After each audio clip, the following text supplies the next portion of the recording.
নমস্কার, আমি ডাক্তার দিবাকর দাস উর্মি হোমিও হলের পক্ষ থেকে আপনাদের সকলকে জানাই আন্তরিক প্রীতি ও শুভেচ্ছা। আজকে আপনাদের সাথে সাইনোসাইটিসের সেরা হোমিওপ্যাথিক ওষুধ নিয়ে আলোচনা করব।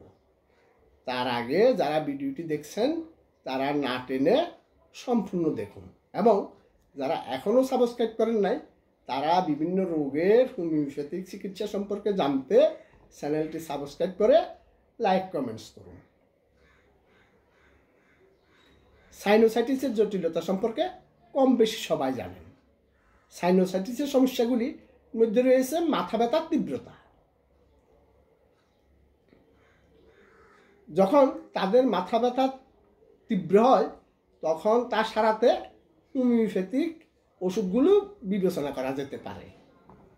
হোমিওপ্যাথি এমন একটি চিকিৎসা ব্যবস্থা যেখানে উদ্ভিদ, খনিজ বা প্রাণী জগৎ থেকে প্রাপ্ত ভেষজের অত্যন্ত সূক্ষ্ম মাত্রায় ব্যবহার করা হয়, যা মানুষের প্রাকৃতিক রোগ প্রতিরোধ ক্ষমতা বৃদ্ধি করে এবং সাইনোসাইটিসের লক্ষণগুলিকে দূর করে এবং এর ফলে অ্যান্টিবডি তৈরি করে, যা ব্যক্তির রোগ প্রতিরোধ ক্ষমতাকে শক্তিশালী করে। এই ক্ষেত্রে উর্মি হোমিও হল রোগের মূল কারণ শনাক্তের মাধ্যমে বিশ্বমানের হোমিওপ্যাথিক চিকিৎসা সেবা দিয়ে আসছেন। সাইনোসাইটিসের জন্য সেরা হোমিওপ্যাথিক ওষুধ হিফারসাল্প। এই বিশেষ হোমিওপ্যাথিক ওষুধটি সাইনোসাইটিসের বিভিন্ন লক্ষণ থেকে মুক্তি পেতে সাহায্য করতে পারে।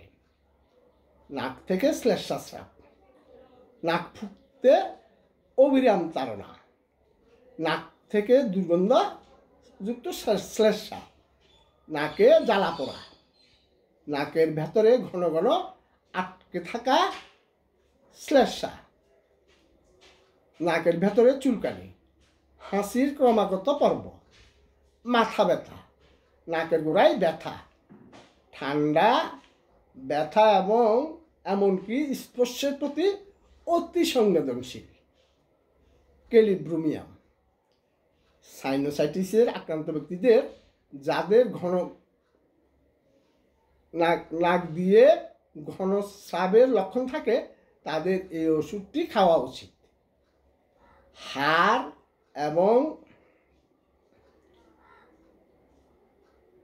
মাথার ত্বকে ব্যথা অনুভব হয়। তাছাড়া হঠাৎ বসে পড়লে মাথা ঘোরা এবং বমি বমি ভাবও অনুভূত হয়। লোকেরা আজও অভিযোগ করে যে ঝুঁকে পড়ার কারণে ব্যথা আরও বেড়ে যায়।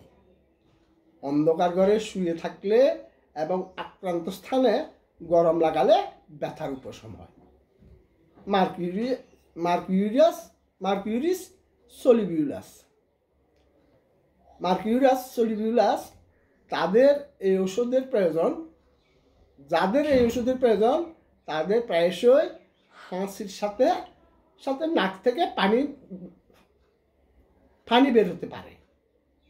তাছাড়া গলায় ক্রমাগত সুরসুরির কারণে কর্কশতা, শুষ্ক রুক্ষ কাশি হতে পারে। এই হোমিওপ্যাথিক ওষুধটি আরও কিছু লক্ষণে চিকিৎসা করতে পারে, যেমন কফাল, গাল, উপরের দাঁত এবং কানে ছাপা ব্যথা অনুভব করে, নাক বন্ধ হওয়া, পানির পিপাসা, নিঃশ্বাসের দুর্গন্ধ এবং সেই সাথে অস্থিরতা থাকে। ফসফরাস, যাদের নাক বন্ধ হয়ে যাওয়া এবং অনবরত নাক দিয়ে পানি বের হওয়ার মতো সমস্যা রয়েছে তাদের এই ওষুধটি খাওয়া উচিত। ওষুধটি মাথার নিস্তেজতা, গলার ব্যথা এবং কণ্ঠস্বর কর্কশ হওয়ার মতো অন্যান্য লক্ষণগুলিও নিরাময় করে। নাক দিয়ে ক্রমাগত ফু দেওয়ার কারণে শ্লেষ্মায় রক্তের দাগও থাকতে পারে। তাছাড়া গন্ধ বা স্বাদের অনুভূতি থাকে না। এই সমস্ত লক্ষণগুলি চিকিৎসার পাশাপাশি ফসফরাস চোখের চারপাশের চাপ নিরাময়েও সাহায্য করে। পালসেটিলা সাধারণত উষ্ণ ঘরে শুয়ে থাকলে সাইনোসাইটিসের কারণে মাথা ব্যথা থেকে মুক্তি পাওয়া যায়, তবে কিছু লোকের ক্ষেত্রে এটি হয় না। এই ধরনের ক্ষেত্রে মানুষের এই ওষুধটি বিবেচনা করা যেতে পারে।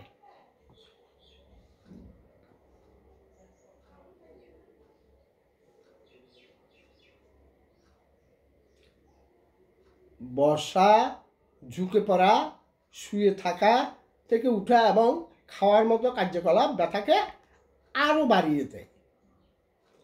ব্যথা সাধারণত সামনের অংশে থাকে এবং এর সাথে হজমের সমস্যা দেখা দেয়। যারা বেশিরভাগ সময় কাজে কাটান তাদের এই ধরনের সাইনোসাইটিসের লক্ষণ দেখা দেওয়ার সম্ভাবনা বেশি থাকে। আর্সেনিক অ্যালবাম ডাক্তাররা যাদের দমকা ব্যথা এবং জ্বালাপোড়া থাকে তাদের জন্য আর্সেনিকাম প্রেসক্রিপশন করেন। লোকেরা আরও অভিযোগ করে যে মধ্যরাতের পরে আলো, শব্দ, নড়াচড়ার সংস্পর্শে এলে ব্যথা আরও বেড়ে যায়। আরও কিছু কারণ হতে পারে, যেমন উদ্বেগ, পরিশ্রম এবং উত্তেজনা। সাইনোসাইটিসের সাথে বমি বমি ভাব এবং বমি থেকেও এই ওষুধটি মুক্তি দিতে পারে। বেলাডোনা সাইনোসাইটিসে আক্রান্ত ব্যক্তিদের একটি সাধারণ লক্ষণ হলো চোখের চারপাশে চাপ বোধ, মনে হয় মুখ ফেটে যেতে পারে। এই চাপের সাথে সাথে তার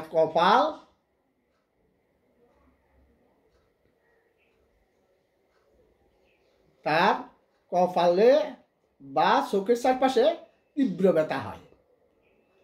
রিমঝিম করা, বাঁকানো, সোজা হয়ে শুয়ে থাকা আরও বেড়ে যায়।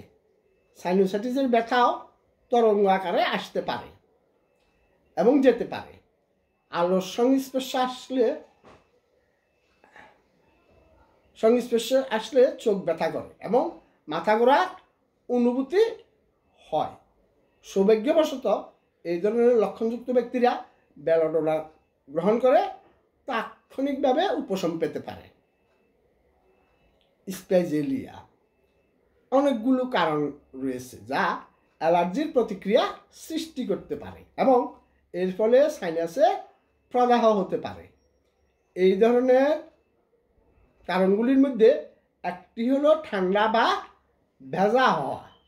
কিছু ক্ষেত্রে সাইনোসাইটিসে আক্রান্ত ব্যক্তিদেরও ভয়াবহ মাথা ব্যথা হতে পারে। এই ধরনের ক্ষেত্রে লোকেরা এই ঔষধ স্পাইজেলিয়া ব্যবহার করে উপশম পেতে পারেন। আজ এই পর্যন্তই। ধন্যবাদ।